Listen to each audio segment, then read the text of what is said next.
Hello guys, welcome to my YouTube channel Learn with Consistency. My name is Aanchal Jain and आज हम आपके लिए लेके आए हैं कॉमर्स पीवाईक्यूज की जो हमने सीरीज कंटिन्यू कर रखी है उसका ये पार्ट 3 है। इससे पहले जो पार्ट 1 है और पार्ट 2 है वो मैं अपने चैनल पे अपलोड कर चुकी हूँ। अगर आपने वो नहीं देखा है तो आप मेरे चैनल पे जाके उसे देख सकते हैं। ठीक है, उस वीडियो का लिंक मैं अपने डिस्क्रिप्शन बॉक्स में भी दे दूंगी और वहां से भी जाके आप डायरेक्टली उसे एक्सेस कर सकते हैं गाइज। अगर आपको उन दो जो लेक्चर्स मैंने पहले प्रोवाइड किए हैं पार्ट 1 एंड पार्ट 2, अगर आपको उनसे रिलेटेड कोई भी क्वेरी है तो आप मुझे कमेंट बॉक्स में कमेंट भी कर सकते हैं। ठीक है, तो आज की वीडियो को स्टार्ट करने से पहले मैं बता दूं कि ये सीरीज में कंटिन्यू रखने वाली हूँ जिसमें हम 2021 के कॉमर्स के पीवाईक्यूज हैं वो डिस्कस करेंगे। ठीक है, पार्ट 1 में भी हमने 15 क्वेश्चंस डिस्कस किए थे, पार्ट 2 में भी नेक्स्ट 15 किए थे। अब पार्ट 3 जिसमें हम नेक्स्ट 15 क्वेश्चंस डिस्कस करने वाले हैं कॉमर्स के। देखो गाइज, अपनी प्रिपरेशन को बूस्ट करने का जो एक तरीका है वो है हमारे प्रीवियस ईयर के क्वेश्चंस। ठीक है, रिवीजन के साथ साथ हमें प्रीवियस ईयर के क्वेश्चंस को भी सॉल्व करना चाहिए डेली, ताकि हमें पता रहे कि किस तरीके के एनटीए क्वेश्चन पूछती है और हमारी जो इंटेलेक्चुअल थिंकिंग है वो हमारी उसी तरीके से डेवलप होती है। ठीक है, जितने ज्यादा हम पीवाईक्यू सॉल्व करेंगे उतना ज्यादा हमारे लिए बेनिफिशियल होगा। तो आइए हम अपनी पार्ट 3 को स्टार्ट करते हैं। तो नेक्स्ट क्वेश्चन हमारा ये रहा, SBU or products that have lost their position of leadership and are in the low growth market are known as। देखो, SBU मतलब स्ट्रैटेजिक बिजनेस यूनिट। कोई स्ट्रैटेजिक बिजनेस यूनिट या कोई प्रोडक्ट जिसने अपनी लीडरशिप की पोजीशन खो दी है और जिसका मार्केट में जो ग्रोथ रेट है वो भी बहुत कम है, उसे हम क्या बोलते हैं? स्टार, प्रॉब्लम, डॉग या कैश काउ। देखो, ये हमारा एक मैट्रिक्स के से क्वेश्चन आया हुआ है। बीसीजी एक मैट्रिक्स होता है जिसमें हम 4 चीजों को पढ़ते हैं, स्टार, डॉग, कैश काउ और एक होता है हमारा क्वेश्चन मार्क। ठीक है, इन चारों में से अब हमें बताना है कि कोई भी प्रोडक्ट या स्ट्रैटेजिक बिजनेस यूनिट जब अपनी लीडरशिप की पोजीशन को लॉस्ट कर देती है या फिर उसका ग्रोथ मार्केट भी लो है तो उस कंडीशन को हम क्या बोलते हैं? देखो, उस कंडीशन को हम बोलते हैं डॉग। ठीक है, कि उसकी पोजीशन भी नहीं है मार्केट में और जो मार्केट का ग्रोथ रेट है वो भी बहुत कम है। स्टार कौन सी होती है? जब इसमें दोनों चीजें हाई हो, पोजीशन भी हाई हो और ग्रोथ मार्केट रेट भी हाई हो।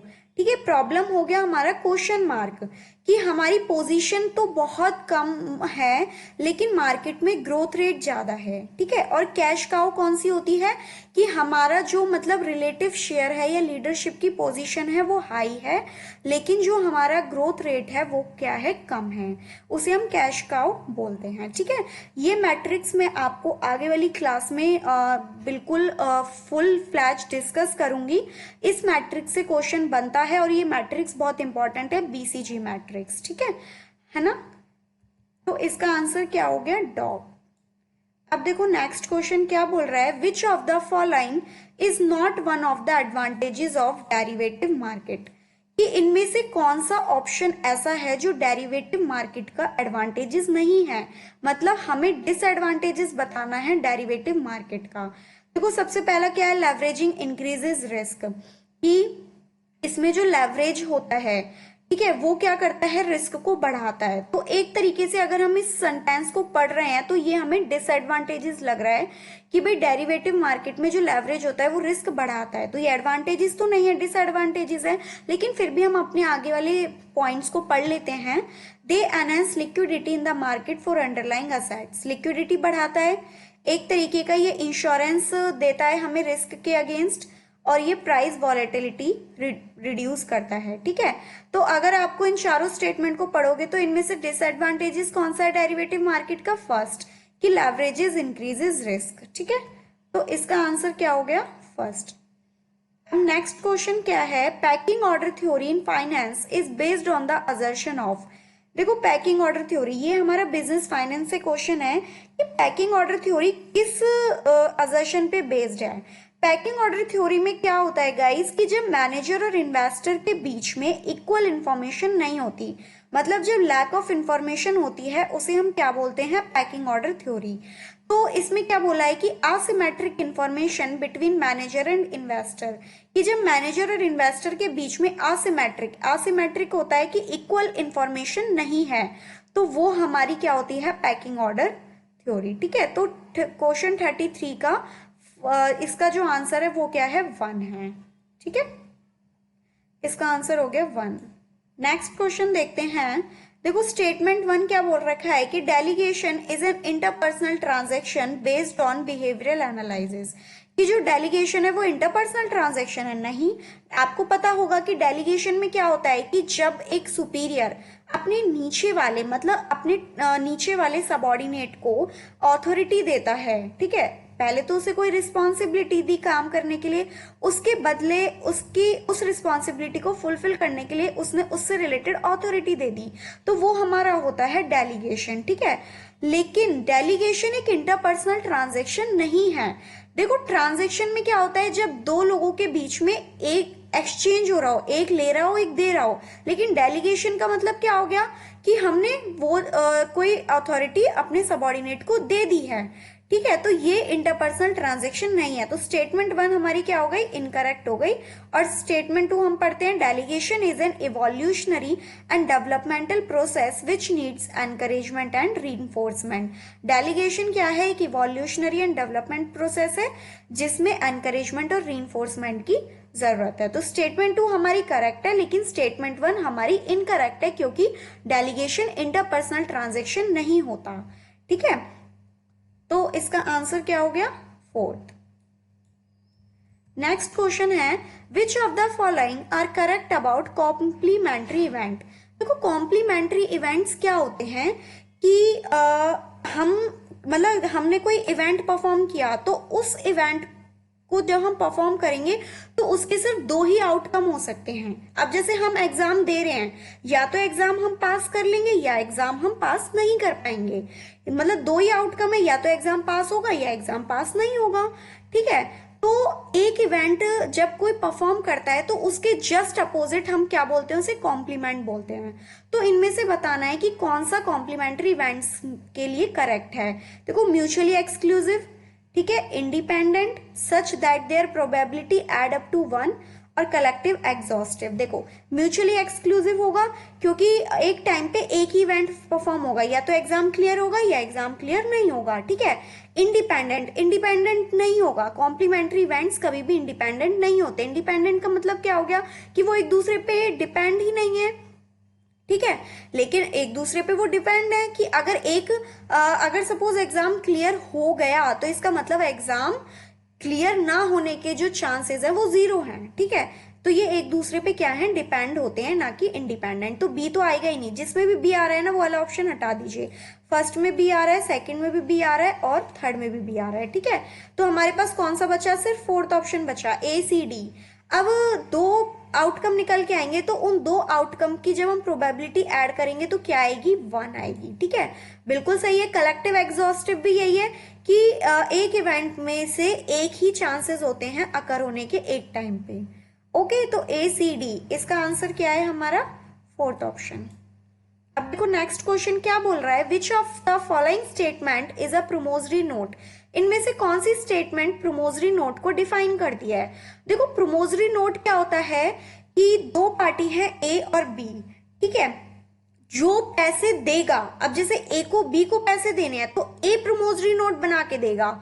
तो इनमें से कौन सा प्रोमोजरी नोट को डिफाइन कर रहा है, आई प्रॉमिस टू पे Q ₹7,000 7 days after my marriage, या ऑन डिमांड प्रॉमिस टू पे पी और bearer ₹5,000, I promise to pay ₹5,000 on C's death provided C leaves with me enough money to pay the sum, या I acknowledge to be indebted to you for ₹10,000 to be paid on demand for value received। अब इनमें से आपको प्रोमोजरी note की statement कौन सी सही लग रही है। देखो इसमें है 4th कि जो कोई भी पार्टी जब सामने वाली पार्टी को पैसे देने के लिए प्रोमोजरी नोट बना रही है तो वो क्या लिख रही है कि आई एक्नॉलेज, मैं ये एक्नॉलेज करता हूँ या करती हूँ कि मैं ₹10,000 आपको पे करूंगी ऑन डिमांड।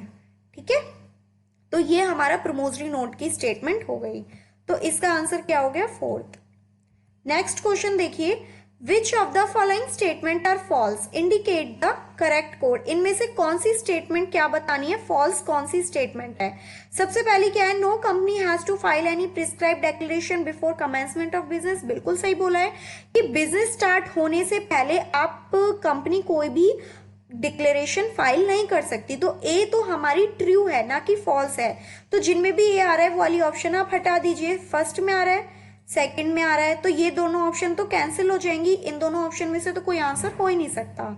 ठीक है, अब हम बी पढ़ते हैं। A company can ratify the contract entered into by the promoter with third party on behalf of the company before it's formation.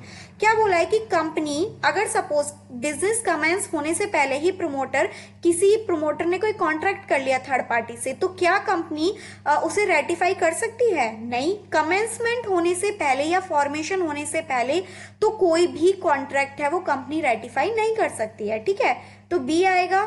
ठीक है, the date mentioned in the certificate for commencement of business. जब हमें certificate मिलता है commencement of business का, उस पर जो डेट मैंशनड होती है, क्या उसे हम मानते हैं कि पब्लिक कंपनी का जो जन्म है वो उस तारीख को हुआ है? नहीं, ये भी गलत है। ठीक है, a private company has to file a statement in lieu of prospectus with the registrar. क्या private company settlement in lieu of prospectus with registrar को फाइल कर सकती है? नहीं। ठीक है, ये तीनों ही स्टेटमेंट हमारी क्या है? फॉल्स हैं।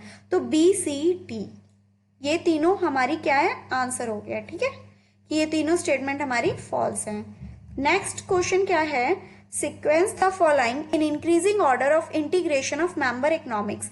इन्हें हमें इंक्रीजिंग ऑर्डर में लगाना है। इंक्रीजिंग ऑर्डर होता है कि बढ़ते क्रम में सबसे पहले कौन सा आएगा, फिर उसके बाद कौन सा, फिर उसके बाद कौन सा।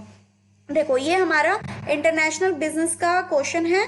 ये हमारा वो है कि मतलब रीजनल इंटीग्रेशन होते हैं ना, जो डिफरेंट कंट्रीज मिलके एक क्या बनाती हैं, एग्रीमेंट बनाती हैं। तो इनमें सबसे पहले कौन सा है? देखो, सबसे पहले है प्रेफरेंशियल ट्रेड एग्रीमेंट, डी। तो डी सबसे पहले आएगा। अब इनमें से डी जिसमें भी आ रहा है ना, वो ऑप्शन आपका फिक्स हो गया। अब थर्ड में ही सिर्फ डी आ रहा है सबसे पहले, और इकोनॉमिक यूनियन सबसे लास्ट में आएगा। ठीक है, जब दो मतलब कंट्रीज की इकोनॉमी एक हो जाती है, मर्ज हो जाती है। ठीक है, तो बी सबसे लास्ट में आएगा। तो थर्ड ऑप्शन ही है, आपको कोई और ऑप्शन देखने की जरूरत नहीं है। सबसे पहले प्रेफरेंशियल ट्रेड एग्रीमेंट, डी, फिर ए फ्री ट्रेड एरिया, फिर आएगा हमारे पास सी कस्टम यूनियन, उसके बाद कॉमन मार्केट, और उसके बाद कस्टम वो सॉरी क्या बोलते हैं, इकोनॉमिक यूनियन। ठीक है, तो हमारा इसका आंसर कौन सा हो गया? थर्ड। नेक्स्ट क्वेश्चन क्या है, enact in a way that results in the greatest good for the greatest number is. देखो गाइज, ये हमारा बिजनेस मैनेजमेंट से रिलेटेड क्वेश्चन है। इसमें बोला है कि एनेक्ट, हम जिस तरीके से एक्ट कर रहे हैं उसका जो रिजल्ट निकल के आया है, अगर वो गुड है, ग्रेटेस्ट नंबर में है, मतलब ज्यादा क्वांटिटी में है और गुड भी है, तो उसे हम कौन सा रूल बोलते हैं? Golden rule, utilitarian rule, the four way test, या कैंट्स कैटेगोरिकल इंपेरेटिव। उसे हम बोलते हैं द यूटिलिटेरियन रूल। ये गाइज हमारा मॉरल जो होते हैं ना, मॉरलिटी, वो थ्योरी है हमारी। ठीक है, उसमें काफी सारे रूल होते हैं, उसमें से एक होता है यूटिलिटेरियन रूल, कि सब अगर हम कोई एक्ट परफॉर्म कर रहे हैं तो उस एक्ट का जो रिजल्ट निकल के आएगा ना, कि वो रिजल्ट अच्छा है या बुरा है, वही डिफाइन करेगा कि वो एक्ट अच्छा था या बुरा था। ठीक है, ये होता है हमारा यूटिलिटेरियन रूल। तो इसका आंसर क्या हो गया? सेकंड। नेक्स्ट क्वेश्चन क्या बोल रहा है, which of the following statement is not true about Indian money market. इनमें से इंडियन मनी मार्केट में से, मतलब इंडियन मनी मार्केट की बारे में इनमें से कौन सी स्टेटमेंट है वो ट्रू नहीं है? नॉट ट्रू बोला है। नॉट ट्रू का मतलब इनमें से कौन सी फॉल्स है।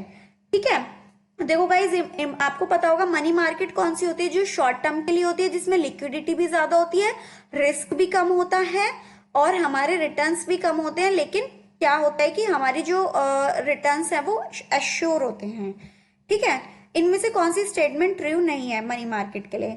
सबसे पहला क्या बोल रखा है कि एनबीएफसी मतलब non banking companies institutions that constitute organise component money market, कि क्या जो एनबीएफसीज होती हैं वो मनी मार्केट के कंपोनेंट्स को ऑर्गेनाइज करती है? नहीं, एनबीएफसी कभी भी मनी मार्केट को ऑर्गेनाइज नहीं करती है।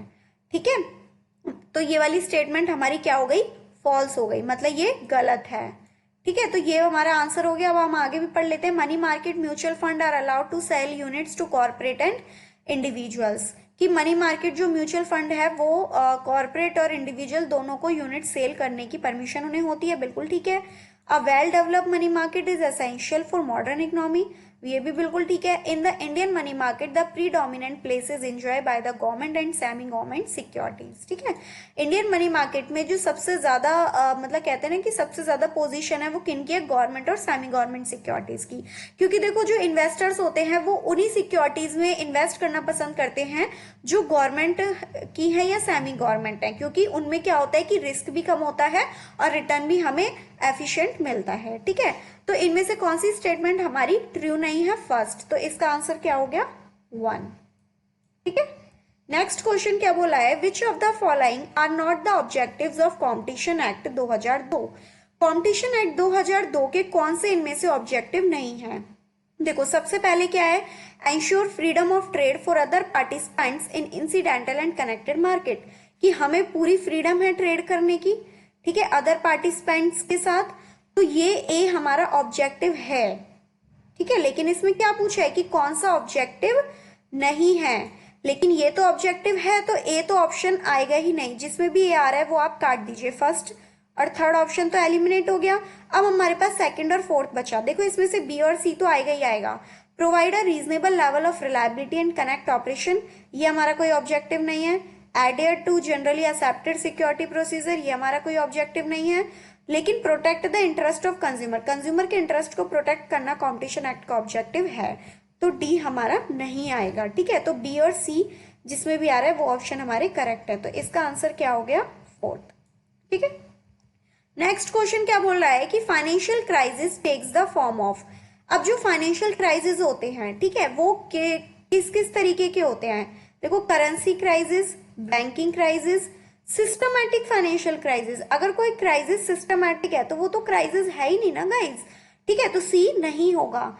डी फॉरेन डेट क्राइसिस, ये सी को छोड़ के ए बी डी ये हमारे क्या है, फाइनेंशियल क्राइसिस के पार्ट हैं, ए बी डी, तो ए बी डी ये हमारा क्या हो गया, आंसर हो गया, तो इसका आंसर क्या है, सेकंड।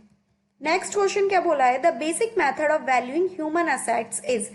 ह्यूमन असेट्स को वैल्यू करने का मतलब उनकी वैल्यूएशन करने का बेसिक मेथड कौन सा है। अगर आप इन चारों को पढ़ो, adjustment, amortisation, capitalisation, quasi equity, इनमें से आपको कौन सा मेथड लगता है जिसकी हेल्प से हम ह्यूमन असेट्स को क्या कर सकते हैं, उनका वैल्यूएशन कर सकते हैं, तो इसका आंसर क्या है, अमोर्टाइजेशन। देखो एडजस्टमेंट नहीं होगा, कैपिटलाइजेशन नहीं होगा, क्वाजी इक्विटी नहीं होगा। ठीक है, तो बचा कौन सा, अमोर्टाइजेशन, की valuing human assets, human assets को वैल्यूएशन करने का बेसिक मेथड कौन सा है, अमोर्टाइजेशन। ठीक है, तो 43 का आंसर क्या हो गया, सेकंड। नेक्स्ट क्वेश्चन क्या बोला है कि arrange the following items that is stages of capital budgeting in correct sequence.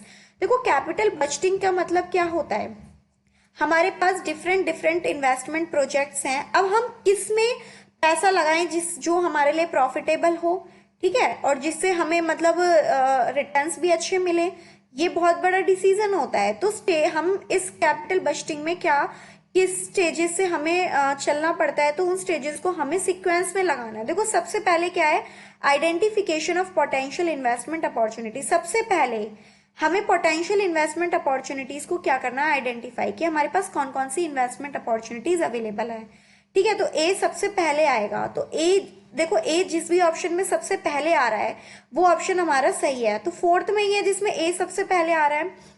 फिर क्या है, असेंबलिंग। अब जो इन्वेस्टमेंट प्रोजेक्ट में हम पैसा लगाना चाहते हैं उनको असेंबल कर लिया हमने, बी। ठीक है, फिर आ जाएगा डिसीजन मेकिंग। अब हमने डिसीजन ले लिया कि हमें किस में पैसा लगाना है, ठीक है, और हमें कौन सी कैपिटल बजटिंग टेक्निक का यूज करना है।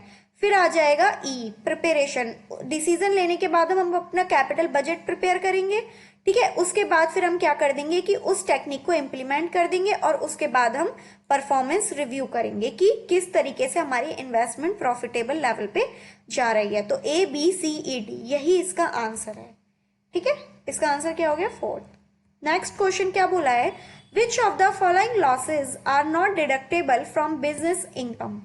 इनमें से कौन कौन से लॉसेज हैं जो जब भी हम बिजनेस इनकम कैलकुलेट करते हैं तो उनमें से हमें इन लॉसेस की डिडक्शन नहीं मिलती है। देखो, loss sustain before the business is comment. देखो गाइज, मैंने आपको ये पहले ही बताया, बिजनेस शुरू होने से पहले अगर कोई लॉस हो गया तो उसकी डिडक्शन हमें नहीं मिलती है, तो ए तो आएगा ही आएगा। ठीक है, losses incurred in the closing down of business. अब आप क्लोज डाउन मतलब बिजनेस बंद करते समय जो लॉसेस हो रहे हैं उनकी भी कोई डिडक्शन नहीं मिलेगी, बी भी आएगा। ठीक है, loss incurred due to damage, destruction etcetera of capital assets. देखो गाइज, एक बात ध्यान रख लो इनकम टैक्स में कि अगर हम बिजनेस कर रहे हैं और बिजनेस करते समय अगर हम कोई कैपिटल असेट खरीद रहे हैं या कैपिटल असेट पे कोई खर्चा कर रहे हैं तो हमें उसकी डिडक्शन बिल्कुल भी नहीं मिलती है। ठीक है, तो लॉस इनकर्ड, अगर कैपिटल असेट पे कोई डैमेज, डिस्ट्रक्शन करते समय कोई लॉस हो गया तो उसकी भी हमें कोई डिडक्शन नहीं मिलेगी। ठीक है, loss of raw material and finish goods. देखो, रॉ मटेरियल, फिनिश गुड्स की हमें डिडक्शन मिल जाएगी। ठीक है, और loss of stock in trade due to enemy action. अगर हम कोई सपोज कोई सामान एक प्लेस से दूसरे प्लेस पे भेज रहे हैं, ठीक है, हमारे एनिमी की वजह से वो क्या हो गया, लॉस में चला गया, तो उसकी भी हमें डिडक्शन मिलती है। ठीक है, लेकिन ए बी सी की हमें कोई डिडक्शन नहीं मिलेगी, तो इसका आंसर क्या हो गया, ए बी सी। ठीक है, तो इसका आंसर क्या है, 1। आई होप गाइज आपको ये नेक्स्ट 15 क्वेश्चंस समझ में आए होंगे। देखो, जब भी हम एग्जाम देते हैं तो ये हमारे लिए पॉसिबल नहीं है कि हमें 100% आता हो। कुछ क्वेश्चंस हम नॉलेज से बनाते हैं और कुछ क्वेश्चन हम एजुकेटेड गैस से बनाते हैं। ठीक है, तो क्वेश्चंस के लिए ये जरूरी नहीं है कि हमारे पास 100% नॉलेज हो। आपको एक एनालिटिकल अप्रोच के थ्रू क्वेश्चंस को क्या करना है, सॉल्व करना है। कई बार ऐसा भी होता है कि बहुत इजी क्वेश्चन है, एक लाइन का आंसर है, लेकिन हम उसे भी गलत कर आते हैं। क्यों? Just because of our over confidence. ठीक है, लेकिन अगर आपको क्वेश्चन के हर एक आंसर को सही करना है गाइस, तो आपको पहले क्वेश्चन को ढंग से पढ़ना पड़ेगा। अगर आपने क्वेश्चन ही नहीं पढ़ा, मैंने ऐसे बहुत से स्टूडेंट्स देखे हैं जो क्वेश्चन ही ढंग से नहीं पढ़ते। ठीक है, अब जैसे इसमें लिख रहा है लॉसेज आर नॉट, बहुत को ना ये नॉट नहीं दिखाई देता है, क्या बोलेंगे कि losses are deductible. Business income में से जो लॉसेज डिडक्टेबल होते हैं उनको सेलेक्ट कर लेंगे और ऑप्शन पे टिक लगाएंगे तो आंसर गलत हो गया। ठीक है, तो हमें क्वेश्चन को बहुत ढंग से पढ़ना है, अपनी 4-5 आंख जितनी भी है ना वो खोल के देखना है। ठीक है गाइज, आई होप अगर आपको मेरी ये वीडियो बहुत अच्छी लगी है तो प्लीज इसे लाइक, शेयर एंड सब्सक्राइब करना ना भूलें। सब्सक्राइब के साइड में जो बेल आइकन होता है उसे भी जरूर प्रेस करें ताकि आपको मेरी आने वाली वीडियो की नोटिफिकेशन सबसे पहले मिले। अगर आपको इस क्वेश्चन से रिलेटेड या पिछले जो हमने सीरीज में क्वेश्चंस डिस्कस किए थे उनसे रिलेटेड कोई भी क्वेरी है तो आप मुझे कमेंट बॉक्स में कमेंट भी कर सकते हैं। ठीक है गाइस, थैंक यू।